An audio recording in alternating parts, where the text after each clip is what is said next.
Hello, this is Dr. Grande. Today I will analyze the case of Pamela Ann Merritt.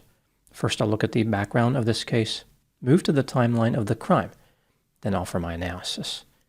Pamela Ann Merritt was born on September 28, 1979, and lived in the state of Texas. There is not a lot of information about her backstory. At one point it was revealed that she may have struggled with mental health symptoms. Pamela allegedly told people that she had been married at one time and her husband died in a motor vehicle collision. Starting in 2019, she became romantically involved with a man named Michael Brown.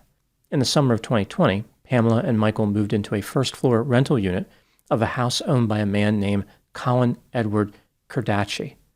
This 2,800-square-foot, three-story triplex was located at 605 West Clay Street in Houston, Texas.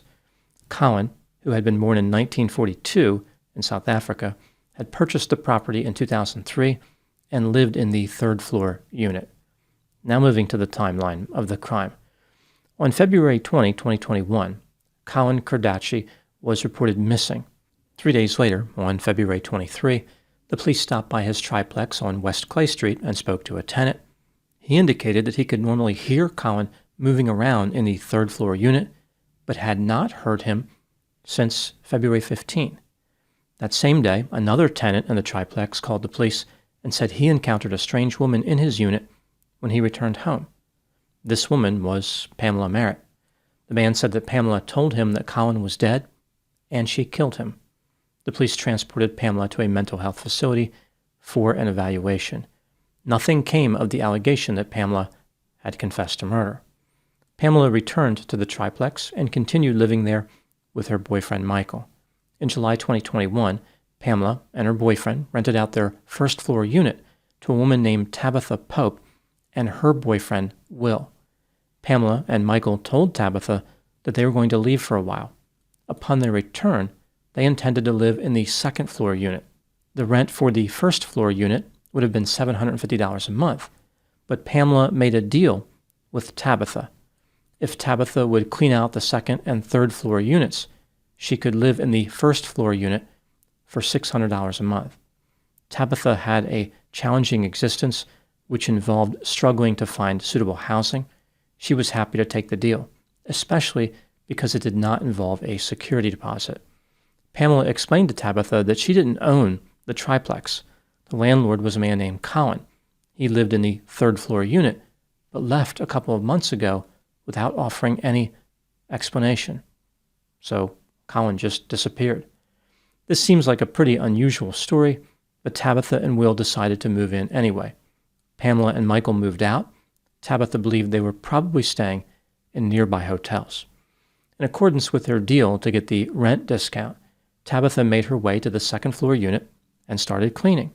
She noticed there was a horrible odor in the unit and found 2 large storage bins containing a substance that appeared to be blood. This was alarming to Tabitha. She wondered if the landlord, Colin, had been the victim of some terrible offense. During the next week, Pamela stopped by the triplex. Tabitha asked her what happened to Colin. As I mentioned, Pamela had indicated that Colin left without any explanation, but now she had a different story. Pamela explained that Colin never abandoned the property. Rather, he was no longer alive. He had sustained a wound to his abdomen after falling on a spike. The wound became infected. Pamela and Michael took him to the hospital, where he died. Tabitha believed this story didn't make any sense. Spike impalement isn't exactly a common household hazard. Where did this mysterious spike come from? Was it one of those infamous rogue spikes known to haunt rental houses? Pamela's attempt at an explanation was so lazy, it felt like the "my dog ate my homework" of missing person excuses. Despite Tabitha's concerns about the believability of Pamela's narrative, she continued to live in the triplex and even started cleaning the third-floor unit. While Tabitha was cleaning, she located a door to a crawl space. Inside, she found another storage bin. Just like the 2 she had found on the second floor, it appeared to contain blood. In addition to this troubling discovery, Tabitha found 3 other items of interest: a red stain on the bottom of the mattress, blood spatter on a wall, and blood on the floor of the bathroom and in the bathtub. Tabitha was very concerned that somebody had murdered Colin. On October 21, 2021, she called the police.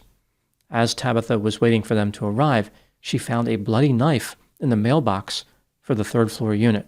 The police came out to the triplex and looked at the evidence Tabitha discovered, but they were not impressed. According to Tabitha, one of the officers said no one would be coming to investigate. He wished there was more they could do, but without a body, there was no crime.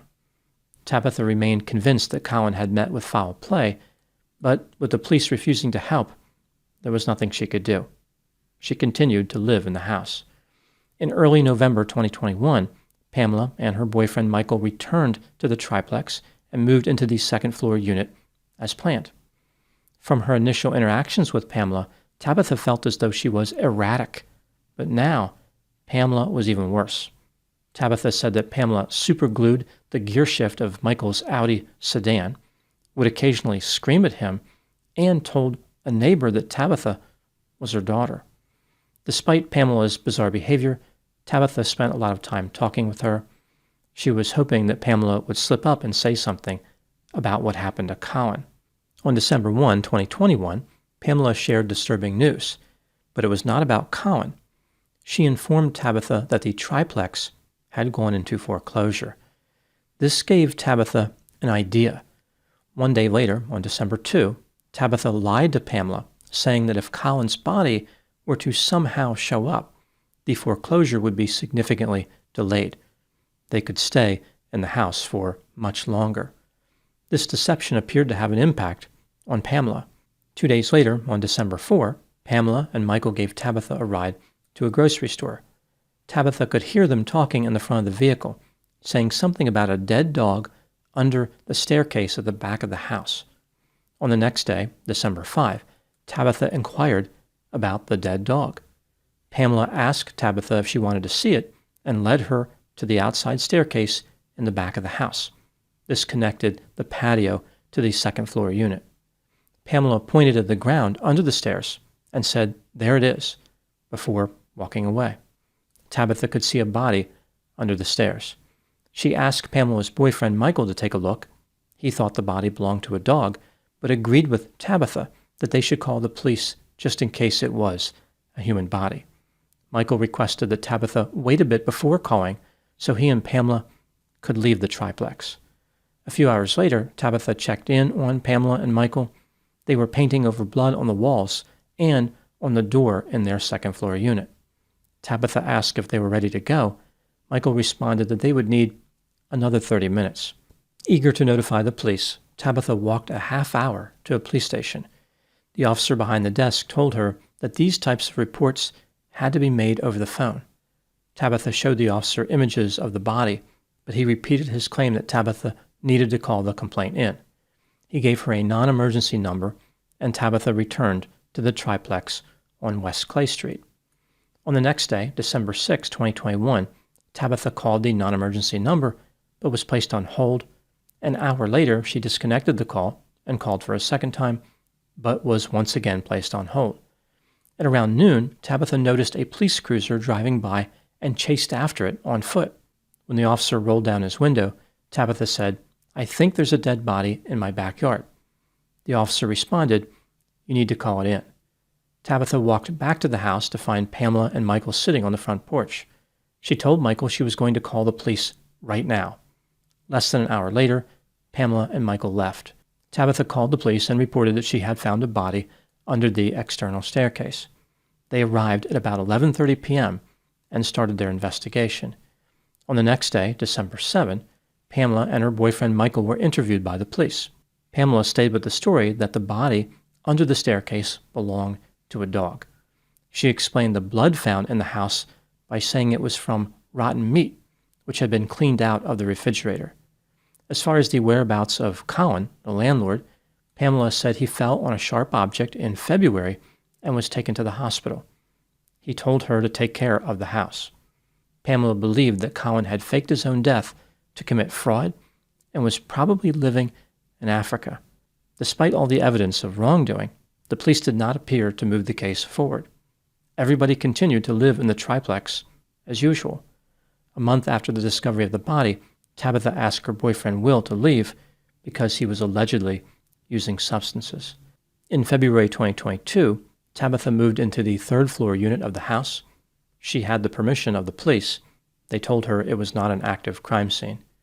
In March, the power was cut off. Pamela and Michael left within a week, but Tabitha remained. In July 2022, 7 months after Tabitha called the police, they learned that the body belonged to Colin. An autopsy revealed he had been stabbed in his head, neck, and torso. Even with this serious and troubling discovery, the case once again stalled. The police did not revisit this case until March 2023, when they reviewed Colin's cell phone records. They learned that his phone had not been active since February 15, 2021. Again, this is the last time that one of the tenants heard him moving around in his third-floor unit. On May 30, 2023, Pamela Merritt was charged with murder. The police did not find her until August 18 of that same year. After she was arrested, her bond was set at $500,000. At the time I'm making this video, Pamela Merritt is awaiting trial.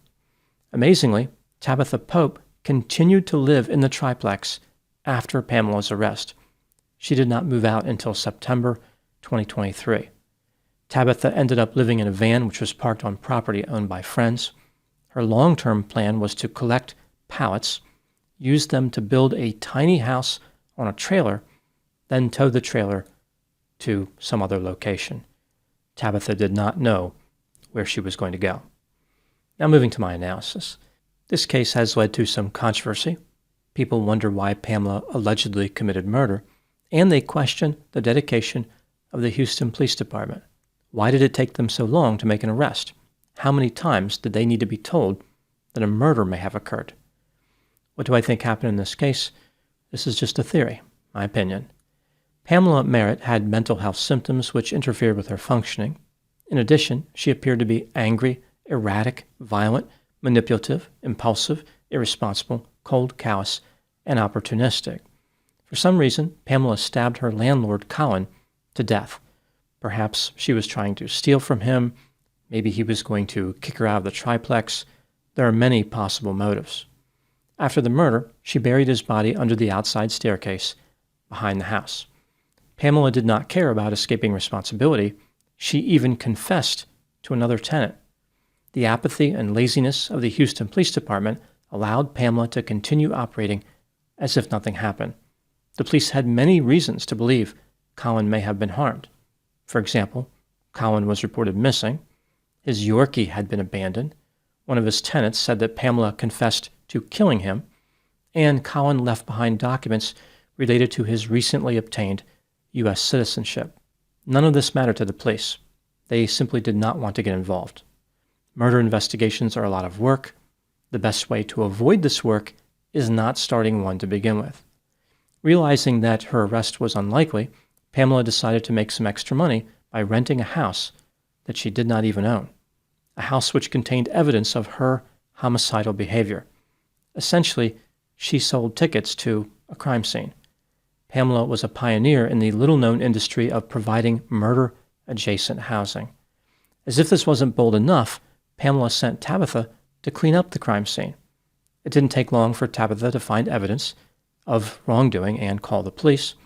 Even after seeing the blood and the bloody knife, the police had no interest in launching an investigation. There's the sense that they simply did not care what happened to any of these people. It was not their problem. This was probably because all the people involved in this case were living in poverty. If a woman renting a unit in an expensive Houston high-rise called about finding blood and finding a knife, there would have been an investigation. When Tabitha called to report the body under the staircase, the police had no choice but to investigate. But they certainly took their time. 17 months went by before Pamela was charged with murder. It's like the police had to be dragged kicking and screaming through this investigation. Minimal effort was their objective, and the mission was accomplished. Those are my thoughts on the case of Pamela Ann Merritt. Thank you so much for watching. I'll talk to you soon.